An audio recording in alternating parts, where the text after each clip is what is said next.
We expect you to be able to inspect a Lewis structure and draw conclusions about relative bond strengths. And this question tests exactly that skill.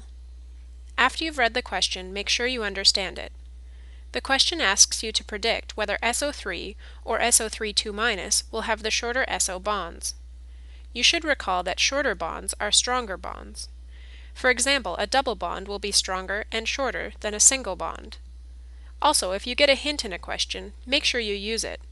The hint in this question pretty much provides your plan. You should first draw the Lewis structures of both compounds, and then assess their bond strengths so you can ascertain which will have the shortest SO bonds. To solve the problem, we'll start with SO3 and sum the valence electrons from the molecule. Both sulfur and oxygen are in group 16, so have 6 valence electrons each. 6 for sulfur plus 3 times 6 is 18 for 3 oxygen atoms. This gives a total of 24 valence electrons. When drawing a Lewis structure, start by making the least electronegative atom the central atom. Electronegativity increases towards the top right hand of the periodic table, so sulfur is less electronegative than oxygen. We'll draw it in the middle, surrounded by 3 oxygen atoms.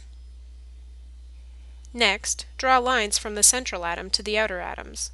These represent single bonds, and since each covalent bond represents each atom sharing 1 electron with the other atom, we've accounted for 3 times 2, or 6 electrons. The next step is to fill the octets of the outer atoms.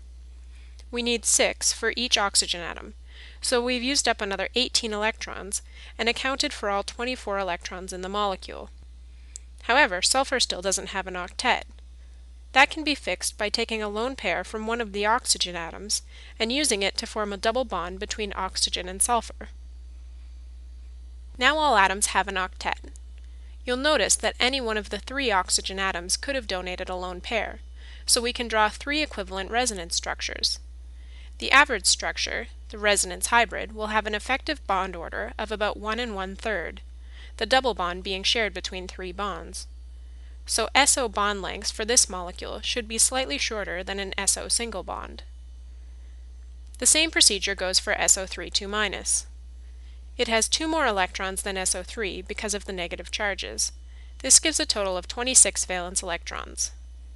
We draw sulfur in the center, surrounded by 3 oxygen atoms, add 3 single bonds, and fill the octets of the outer atoms.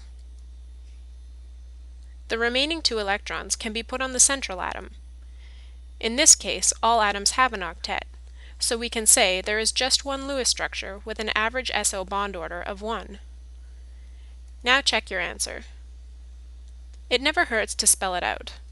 SO3 has the shorter SO bonds. Now we're done.